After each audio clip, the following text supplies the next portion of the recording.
नमस्ते। आज एकपटक फेरि विश्वको भूराजनीतिको अत्यन्तै महत्त्वपूर्ण एउटा निर्णय जो सार्वजनिक भएको छ 2-3 दिन अगाडि अथवा यो जुनको 3-4 तारिखमा एउटा समाचार सार्वजनिक भएको छ र त्यसको गम्भीरता र त्यसको दीर्घकालीन महत्त्वलाई लिएर आज मैले यो भिडियो चाहिँ तपाईको तयार पारेको छु।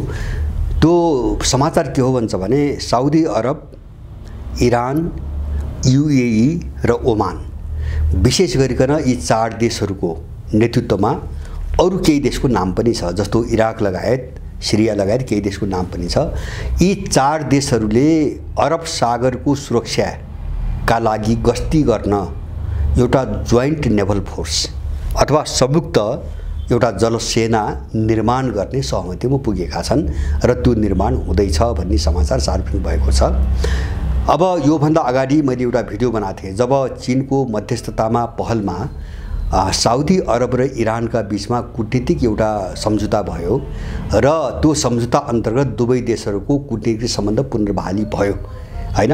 त्यसपछि लगातार धेरै घटनाहरू घटे, जस्तो सिरिया अरब लीगमा फर्कियो अथवा चाहिँ सिरिया र यमनका बीचमा तपाईको सम्झौता भयो, सिरिया र चाहिँ तपाईको साउदीका बीचमा चाहिँ तपाईको भ्रमणहरू भए, सम्झौताहरू हुँदै गए र यसले चाहिँ मध्यपूर्वको तस्बिर म ठुलो उथलपुथल ल्याइसकेको थियो पहिले नै। र अहिले मैले त्यसलाई भनेको थिएँ अमेरिकाको मुटुमा प्रहार। जस्तो साउदी र इरान भनेका अमेरिकाले शिया र सुन्नीको नाममा मध्यपूर्वमा विभाजन गरेर इस्लामहरूको बीचमा विभाजन ल्याएर रक्तपात गराएर दशकौंसम्म तेल लुट्यो हैन। तेल लुट्नकै निम्ति त्यसले त्यो खेल खेलेको थियो। सायद उनीहरूले बुझे, अमेरिकन चाहिँ तपाईको चालबाजी सबै बुझे, बुझ्न त पहिले पनि बुझेकै जस्तो लाग्छ, तर केही गर्न सक्ने हालतमा थिएनन्, विकल्प थिएन, अर्को साथ खोज्ने विकल्प थिएन। त्यो विकल्प उनीहरूले अहिले पाए। त्यो घटनालाई मैले अमेरिकाको मुटुमै प्रहार भनेको थिएँ र अहिलेको जो 4 देशले जो संयुक्त जलसैन्य शक्ति बनाउने जो सहमति गरे यसले अमेरिकाको मुटु नै छेदविच्छेद पारिदिएको छ। र अमेरिका मध्यपूर्व मात्र होइन कि समग्र वैश्विक राजनीतिमा अमेरिका कति कमजोर भइसकेको छ भन्ने कुरा यसले देखाउँछ र यसको चर्चा अलिकति पछि गरौँला। अब यो समाचार जो बाहिर आयो यहाँसम्म आउनुभन्दा अगाडि मैले विकासका केही प्रक्रियाहरू केही सिम्पटमहरू जो पहिले भनिसकेको छु तर त्यसलाई आज दोहोऱ्याउँछु, यसलाई पुनर्पुष्टि गर्नको निम्ति दोहोऱ्याउँछु। जस्तो योभन्दा अगाडि मैले भनेको थिएँ G7 अथवा चाहिँ अमेरिका लगायत जो पुँजीवादी पश्चिमी देशहरू छन् उनको कुल जीडीपी भन्दा ब्रिक्सको जीडीपी, ब्रिक्सका 5 देशको जीडीपी बढी भयो। यो समाचार 1 महिना पहिले आइसकेको छ हैन। जस्तो ब्रिक्स भनेको जस्तो America, Canada, Germany, Japan, Italy अथवा चाहिँ तपाईको बेलायत, यिनी देशहरूको कुल जीडीपी भन्दा ब्रिक्सका 5 देशको जीडीपी बढी पुग्यो हैन। यो 2022 सम्म आउँदाखेरि बढी पुग्यो। G7 को जीडीपी 30% को वरिपरि छ र चाहिँ ब्रिक्सका देशहरूको जीडीपी 31.5% पुग्यो हैन। यो मैले पहिले नै यहाँहरूलाई जानकारी दिइसकेको छु। त्यस्तै अर्को एउटा समाचार के आयो भन्छ भने चीनले गर्ने जो अन्तर्राष्ट्रिय व्यापार हो त्यो व्यापार पहिलो पटक डलर भन्दा युआनमा बढी गर्यो। चिनिया रेकर्ड पहिलो। चीनले चाहिँ बाहिर जति पनि सामानहरू पठाउँथ्यो विदेशमा वा ल्याउँथ्यो त्यसमा उसले डलरको वर्चस्व थियो, त्यो वर्चस्व अहिले युआन भन्दा तल गयो अथवा चाहिँ चिनिया व्यापार भित्र डलरको स्थान एकदमै चाहिँ तपाईको कमजोर हुँदै गयो हैन। यो आइसकेको छ। र तेस्रो समाचार मैले भन्न पाएको थिएन तर यो चाहिँ 1-1.5 हप्ता अगाडिको कुरा हो। संयुक्त अरब इमिरेटबाट पहिलो पटक आधिकारिक रूपमा एउटा ठुलो शिप अथवा सामान लिएर एउटा जहाज तीनतर्फ गयो युनानमा कारोबार गर्दै हैन। चिनिया मुद्रामा अफिसियली त्यत्रो विशाल मात्रामा गैर डलर मुद्रामा चाहिँ तपाईको कारोबार सुरु भएको त्यो पहिलो घटना थियो हैन। यो पनि लगभग 10 दिन अगाडिको कुरो हो, धेरै भएको छैन। अनि मैले चाहिँ फाटोफुटो उठाएको छु। जस्तो ल्याटिन अमेरिकाका राष्ट्रपति लुलाले ल्याटिन अमेरिकाको आफ्नो मुद्रा, छुट्टै मुद्रा चाहिँ तपाईको अब चाहिँ स्थापित गर्नुपर्छ भनेर औपचारिक रूपमा प्रस्ताव अगाडि बढाइसके। ल्याटिन अमेरिकी देशहरू आफ्नो मुद्राको बहसमा गइसके।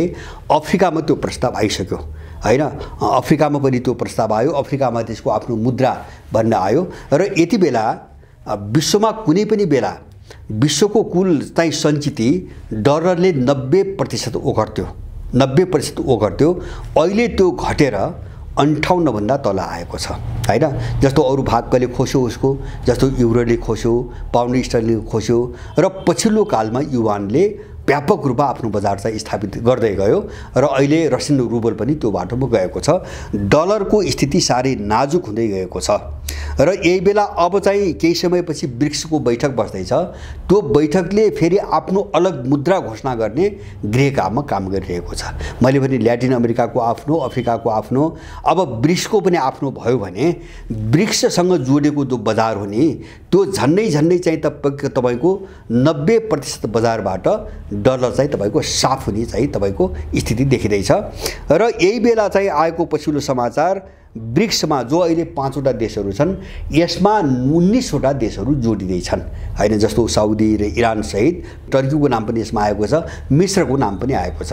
अब ब्रिक्समा 19 वटा देशहरू अरू थप्ने विषयमा छलफल भइरहेको छ अहिले। यद्यपि सबै पूर्ण सदस्यमा नथपेलान्, केहीलाई उनीहरूले पूर्ण सदस्यता दिन्छन्, केहीलाई डायलग पार्टनर भन्छन्, केहीलाई चाहिँ तपाईको अब्जर्भर भन्छन् हैन, विभिन्न क्याटेगोरीमा राख्छन्। तर 19 वटा देशहरू जोडिने भए, अब्जर्भर भने पनि जोडिने भए, डायलग पार्टनर भने पनि जोडिने भए र मेम्बर भएर पनि जोडिने भए। अब यिनी घटनाहरू चाहिँ तपाईको केही समय अगाडिदेखि देखा पर्दै आएका घटनाहरू। अब म चाहिँ तपाईको एक हप्ता अगाडिका मात्र घटनाहरू भन्छु। एक हप्ता अगाडि भन्दाखेरि जस्तो मार्चकोदेखि म सुरु गर्छु।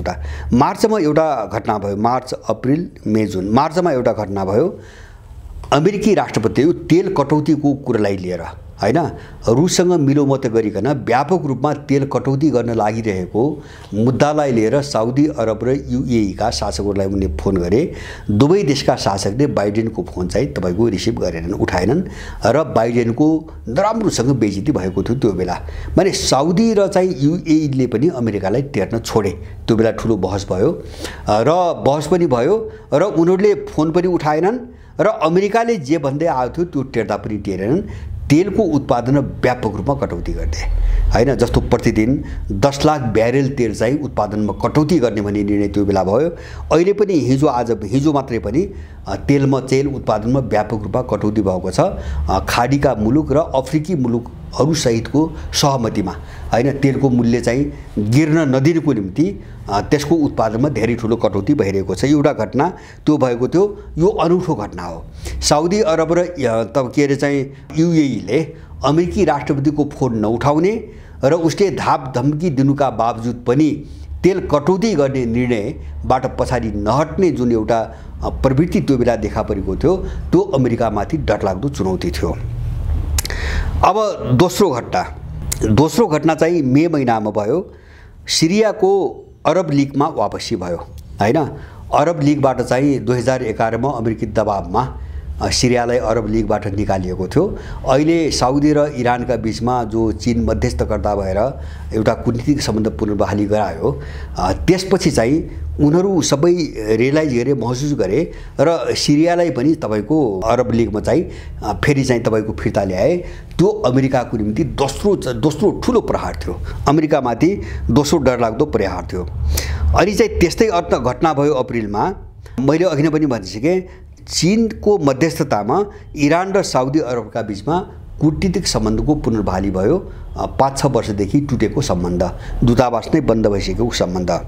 र त्यसपछि अर्को घटना भयो भर्खरै यो गएको महिनाको अन्तिमतिर, मार्च 30-31 मा संयुक्त अरब इमिरेटले त्यो अरब सागरमा गस्ती गर्नको निम्ति अमेरिकी नेतृत्वमा एउटा सैन्य गठबन्धन बनेको छ। त्यहाँ नेटो हैन, अमेरिकाको नेतृत्वमा एउटा सैन्य गठबन्धन बनेको छ जसमा युएई पनि थियो हैन। अब त्यो गठबन्धन विशेष गरेर इरानलाई लक्षित गरिकन उसका विरुद्धमा अमेरिकाले बनाएको थियो। त्यो गठबन्धनबाट युएई अलग भयो हैन। यो गए महिनाको अन्तिमतिर युएई अलग भयो हैन। त्यो अमेरिकामाथि अर्को प्रहार। अब जानकारी नदिकन भन्ने कुरा आएको छ हैन। अमेरिकालाई जानकारी नदिकन, छलफलै नगरिकन युएई त्यहाँबाट निस्कने घोषणा गर्यो हैन। यो अर्को डरलाग्दो चाहिँ तपाईको मार थियो अमेरिकामाथि। र अहिले अब मैले यो पछिल्लो चाहिँ तपाईको उसमा जोडे, अहिले 4 देश मिलाएर जोइन्ट नेभल फोर्स भनेका छन्।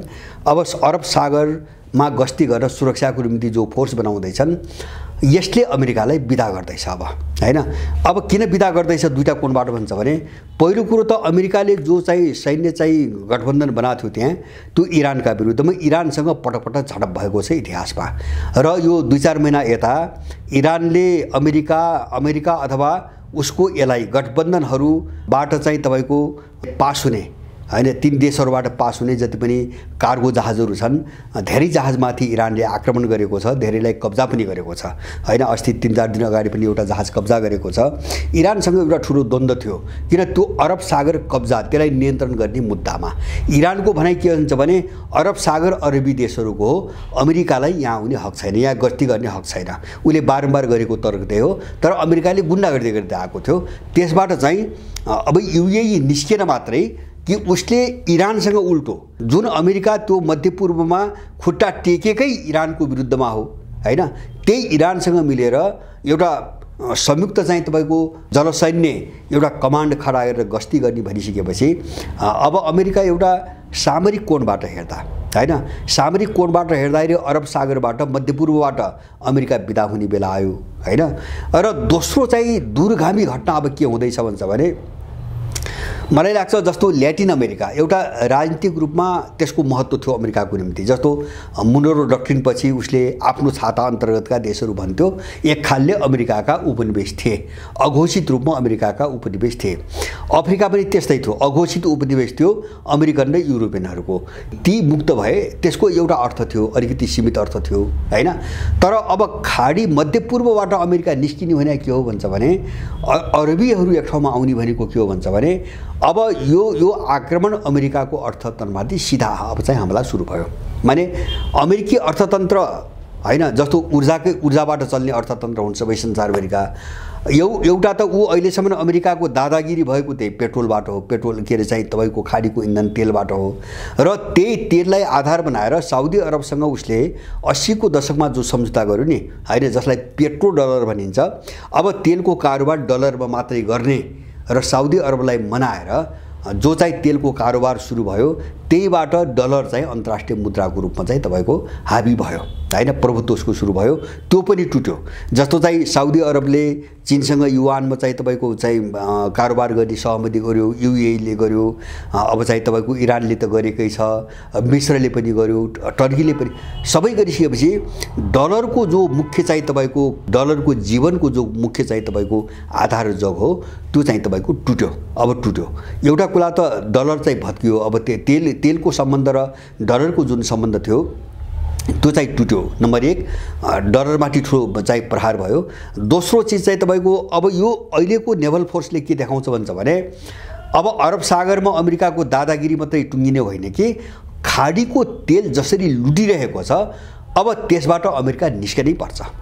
अब ढिलो चाँडो केही समयपछि अमेरिका त्यहाँबाट निस्किनै पर्छ। तेल लुट्ने यो प्रक्रिया पनि अब बन्द हुन्छ अमेरिकाको। किन भन्छ भने उसले सबै हमला तेलको निम्ति गरिरहेको थियो, सबै नाटक गरेर। जस्तो इराकमा सबै अमेरिकन कम्पनीहरू छन्, उत्तर सिरियामा चाहिँ अहिले पनि जबरजस्ती एउटा ठाउँमा आफ्नो सेना राखेर सिरियाको तेल लुटिरहेको छ अहिले पनि हैन। तपाईको लिबियामा त्यही हालत हो। मैले तेल लुट्नकै निम्ति उसले चाहिँ तपाईको पश्चिम एसियामा हमला गरेको थियो, खाडी देशहरूमा, अरब देशहरूमा। अब अमेरिका त्यहाँबाट निस्कनु पर्ने अर्थ एउटा अब तेल सङ्कट, अमेरिकाको निम्ति ऊर्जा सङ्कट त्यहाँबाट आउनुभयो। किन भन्छ भने मनपरी सित्तैमा सस्तो उसमा लुट्नु र भोलि चल्तीको रेटमा किन्नु त धेरै फरक हुन्छ हैन। त्यसले दोब्बर आधा फरक पार्छ हैन। त्यसकारणले अब यसले अमेरिकाको अर्थतन्त्र अब मन्दी र महँगीतिर जाने पनि भयो हैन। अब त्यहाँबाट तेल लुट्न पाएपछि अर्को चाहिँ यसको पाटो के छ भन्छ भने बाँकी चाहिँ ऊर्जा भनेको नेचुरल ग्यास, प्राकृतिक ग्यास हो। अब रुससँगको चाहिँ तपाईको द्वन्द्वको कारणले त्यसको गुन्जाइस एकदमै कम भइसकेको छ। यद्यपि अमेरिकामा केही छ, अमेरिका आफ्नो देशमा छ, युरोपमा छैन।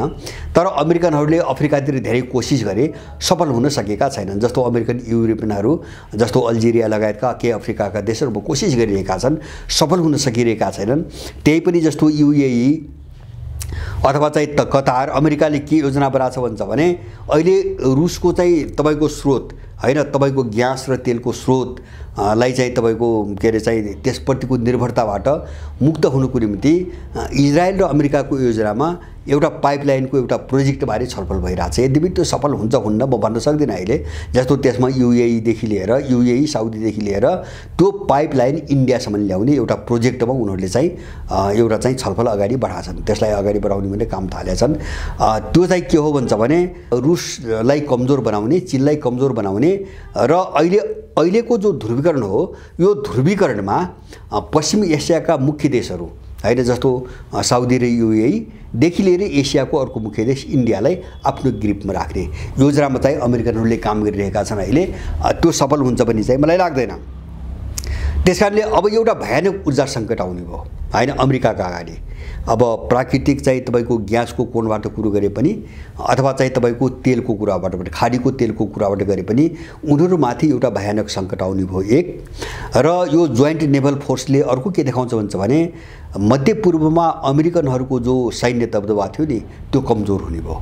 सैन्य दबदबा कमजोर हुने भयो नम्बर 2। र त्यसको ठुलो अर्को नोक्सानी के हुने भयो भन्छ भने अरबी देशहरूसँग उसको ध्रुवीकरण एकदमै बढ्ने भयो। जस्तो अब यो नेभल फोर्स बनेपछि तपाईको यसको र विश्व अमेरिकी कमानको सैन्य फोर्सको बिचमा अब टक्राउ हुन्छ। बिस्तारै बिस्तारै टक्राउको दिशामा जान्छ। अब टक्राउको दिशाले के गर्छ भन्छ भने त्यो वरिपरिका अरबी जति पनि देशहरू छन् नि यी सबैलाई अमेरिकाको विरुद्धमा एक ठाउँमा उभिनै पर्ने ठाउँमा यिनलाई चाहिँ पुर्याउँछ। अब यो नोक्सानीको चाहिँ तपाईको बाटोमा चाहिँ तपाईको गएको छ। यो क्षतिपूर्ति चाहिँ अमेरिकाले कहीँबाट गर्ने सम्भावना मैले देख्दिनँ हैन। जस्तो अफ्रिकाले अब दिन्न हैन। ऊ आफै एउटा पावर सेन्टर भएर उठिसकेको छ भनिसकेका छन्। जस्तो मल्टिपोलर विश्वको बहस भएको छ। ल्याटिन अमेरिका एउटा पोल बनिसक्यो, अफ्रिका एउटा पोल बनिसक्यो। मध्यपूर्वलाई त नयाँ युरोपियन युनियन अथवा EU जस्तै मध्यपूर्वको अरब जगतलाई एउटा युनियन बनाउने विषयमा छलफलै अगाडि बढिसकेको छ भने त्यो एउटा चाहिँ सेन्टरको रूपमा एउटा पोलको रूपमा विकास भइदियो भने अमेरिकाको दादागिरी सदाको निम्ति चाहिँ तपाईको समाप्त हुन्छ। अब युरोपमा स्रोत छैन हैन, न तेल छ न तपाईको ग्यास छ, युरोपमा केही पनि छैन भनेपछि अब यो द्वन्द्व चर्किँदै जाने क्रममा ध्रुवीकरण बढ्दै जाने क्रममा त्यो अमेरिका कहाँबाट टेक्ने भन्ने एउटा डरलाग्दो समस्या उसका अगाडि आइरहेको छ। अब त्यसै कारणले मैले चाहिँ यति कुरा किन उठाएको भन्छ भने मैले बारम्बार भन्छु नि मैले देश हेरिकन यो कुरा उठाउँछु। किन विश्वको समग्र परिस्थिति मैले सुनाऊँ मैले भनौँ भन्ने मात्रै होइन। किन भन्छ भने हामी पनि त्यही समस्याबाट पीडित छौँ, त्यहीबाट गाजिएका छौँ। त्यो समस्या गर्ने यिनै शक्तिहरू हुन् हैन, यिनै पश्चिमाहरू हुन्, यिनै इन्डियनहरू हुन् नेपाललाई यस्तो बनाउने। त्यसकारणले अब यो विकासको जो चाहिँ एउटा टेन्डेन्सी जसरी गइरहेछ नि नेपाल पनि त्यही ढङ्गले अगाडि बढिरहेछ। मैले पहिले पनि भनेको छु जस्तो पश्चिमी साम्राज्यवादमा जुन सङ्कट अहिले बढिरहेछ हैन त्यो सङ्कटसँगै त्यसको यहाँको दलाल कित्तामा पनि सङ्कट बढिरहेछ र हानमार सुरु भयो। हामीले हेर्नु भुटानी घटनापछि त यिनी बीचमा एक आपसमा मारामार काट्ने सुरु भयो।